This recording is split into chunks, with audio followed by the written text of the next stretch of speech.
So next we have assignment operators. Equal to, it will assign a value. Okay, जैसे कि num1 is equal to 2, so num1 is being assigned a value 2. Then num2 is equal to num1, that means num2 is being assigned the value num1. num1 में जो value है वो num2 को मिल रहा है, मतलब num2 को क्या मिल रहा है, num1 का value. num1 में क्या है, 2 है. Okay, so this is how it is going. Okay, num1 में num2 में को मिल रहा है num1 का value. ठीक है, तो num1 में कौन है, num1 में है 2. Okay, so ultimately this 2 is being assigned to num2. तो num2 में कौन आ रहा है, num2 में आ रहा है 2. ओके, सो इसलिए हमारा आउटपुट में आ रहा है 2. Okay, then we have plus equal to. Okay, this is binary operator और ऑगमेंटेड ऑपरेटर. ठीक है, इसमें दो ऑपरेटर्स मिलके हैं, तो डिफरेंट टाइप के ऑपरेटर्स. ओके, मतलब एक अरिथमेटिक ऑपरेटर हो गया और एक असाइनमेंट ऑपरेटर हो गया. ठीक है, दो किस्म के ऑपरेटर्स मिले हैं इसमें. x plus is equal to y. ठीक है, इसका मतलब है x is equal to x plus Y.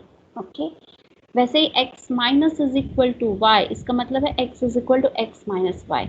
वैसे ही हमारे और थोड़े से डिफरेंट टाइप के ऑपरेटर्स हैं, जैसे कि multiplication equal to x multiplied at x asterisk equal to y, मतलब है x is equal to x into y. x divided equal to y, मतलब x is equal to x divided by y. x modulo equal to y, मतलब x is equal to x modulo y. x floor division equal to y, मतलब x is equal to x floor division y. x exponent equal to y, मतलब x is equal to x to the power of y. Okay, then we have logical operators. Logical operators में क्या है, हमारे पास है and, then we have or, and then we have not. ये तीनों logical operators हैं. ठीक है, लॉजिकल एंड, ठीक है, वो चेक करेगा अगर दोनों ही कंडीशंस ट्रू हैं तो वो ट्रू देगा, दोनों में से कोई भी एक कंडीशन फॉल्स हो गया तो वो फॉल्स देगा. लॉजिकल और, अगर दोनों में से कोई भी एक कंडीशन भी एटलीस्ट ट्रू है तो वो ट्रू देगा. ठीक है, अगर दोनों ही कंडीशन फॉल्स होंगे तो वो फॉल्स दे देगा. लॉजिकल नॉट, वो चेक करेगा whether this is not, okay, not equal to type का वो चेक करेगा. जैसे कि num1 is equal to 10, num1 not num1 equal to 20, num1 equal to 20, no. So is it not equal to 20? Yes, it is not equal to 20. Okay, num1 equal to 10, is num1 equal to 10? Yes. Is it not equal to 10? No, it is equal to 10, तो वो false. Okay, समझ. Okay, दो ही membership operators हैं जो हमने strings में भी पढ़े थे, that is in and not in. Okay, so in क्या करता है, वो चेक करता है whether it is in the sequence और नॉट. जैसे कि 2 इन नम सीक्वेंस है हमारा 1 2 3, is 2 in the sequence? Yes, true. Okay, is true. Is L in the sequence? नहीं, 1 2 3 में L कहाँ पे है, L तो है ही नहीं, so it is giving us false. वैसे ही not in, is 10 not in the sequence? हाँ, बिल्कुल सही, 10 is not in the sequence. Is 1 not in the sequence? No, false, 1 is in the sequence. Okay, तो इन और not इन में difference क्या हो गया, मान के चलो this is in, okay, and this is not in. Okay, in और नॉट इन में डिफरेंस क्या हुआ कि जब कभी इन ट्रू होता है तो वही सेम कंडीशन नॉट इन में फॉल्स होता है. सेम कंडीशन, प्लीज रिमेंबर, अलग कंडीशन नहीं, सेम कंडीशन नॉट इन में फॉल्स होता है. जब कभी इनमें एक कंडीशन फॉल्स होता है तो same condition, same to same condition not in use करके करोगे तो वो फॉल्स होता है. ओके, ठीक है, जैसे कि L in num sequence false, L not in num sequence true. ठीक है, अगर सेम यहीं पे मैं L not in num sequence करूंगी तो वो देगा मुझे ट्रू. ठीक है, 10 is not in num sequence false, 10 true. ठीक है, 10 इज इन नम सीक्वेंस तो मुझे देगा फॉल्स. ठीक है, okay, so condition has to be perfectly same. Okay, जैसे कि मान के चलो मैं इसमें बोलती हूँ, ठीक है, L is in the sequence. ठीक है, तो वो मुझे क्या देगा, L है इस सीक्वेंस में, L इन सीक्वेंस, तो वो मुझे देगा फॉल्स. ठीक है, वो बोलेगा no, L is not in the sequence. यहाँ पर मैं दूंगी L नॉट इन सीक्वेंस, ठीक है, हाँ it is not in the sequence, so it will give me true, ठीक है। तो सेम कंडीशन जब कभी हम इन और नॉट इन में चेक करेंगे, अगर इन में वो फॉल्स है तो नॉट इन में वो ट्रू है, okay. Similarly is one in sequence, okay, sorry, is 1 in sequence, okay, yes it is in the sequence, so it will give me true. Is 1 not in sequence, ठीक है, तो मुझे क्या देगा, false, it is in the sequence, है ना, तो मुझे false देगा। तो मतलब सेम कंडीशन यहाँ पे अगर true है तो सेम कंडीशन यहाँ पे false है, ठीक है, इसका उल्टे में चलता है ये। This is modulus, this is floor division, इसे डिवीजन मत बोलो, this is floor division and this is division, single slash, ठीक है।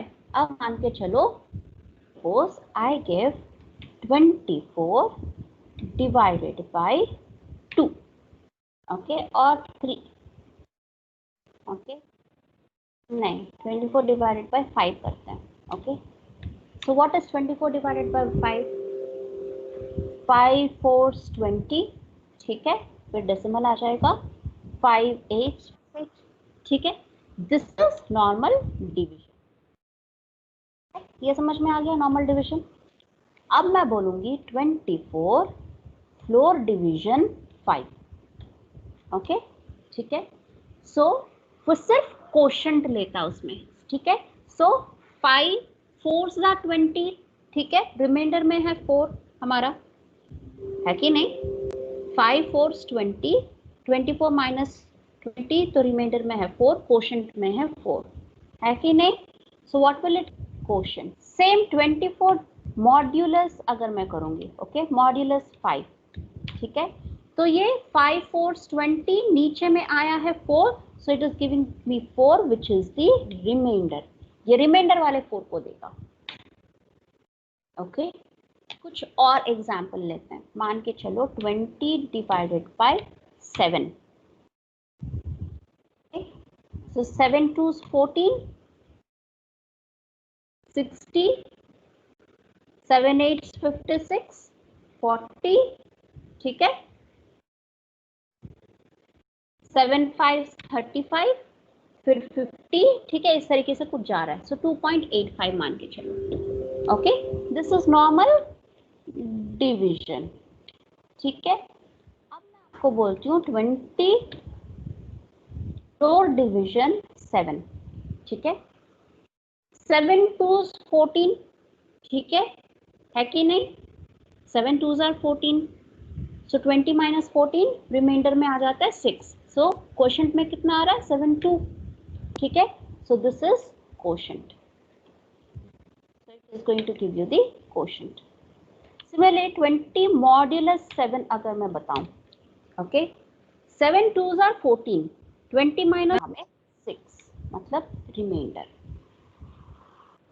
This is your floor division, okay, and this is your modulus,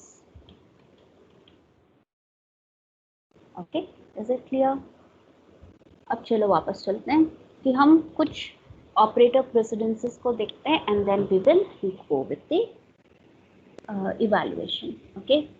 So when an expression contains more than one operator, their precedence order or hierarchy determines which operator should be applied first, okay. Higher precedence is evaluated first and then lower precedence, okay. For example, asterisk and division have higher precedence than plus and minus. सबसे पहले asterisk आएगा, उसके बाद division आएगा, उसके बाद plus, उसके बाद minus, okay. Parenthesis can be used to override the precedence of operators. So parenthesis के अंदर जो है उसे पहले हम evaluate करेंगे. For operator with equal precedence, the expression is evaluated from left to right. Okay, इस तरीके से हम left to right evaluate कर देते हैं इस चीज को. Okay, so 20 plus 30 asterisk 4. So पहले 30 into asterisk 4 हम लोग कर लेते हैं. Okay, 30 into 40 पहले कर लेंगे, उसके बाद उसको प्लस 20 ऐड कर दें. 30 into 40, 3 4s 12, 0 0, okay, so 12 double 0 and then 20, so 12 20, okay. 20 plus 30 into 40, so plus पहले 20 plus 30 कर लेते हैं, okay, that is 50, उसके बाद 50 into 40 कर लेते हैं तो 2000, ओके, अब इसमें पैरेंथेसिस है तो पहले 8 + 3 कर लेते हैं, दैट बिकम्स 11, ठीक है। उसके बाद 15/4 कर लेते हैं, ओके, दैट बिकम्स 3.75, फिर 3.75 + 11 कर लेते हैं, सो इट बिकम्स 14.75।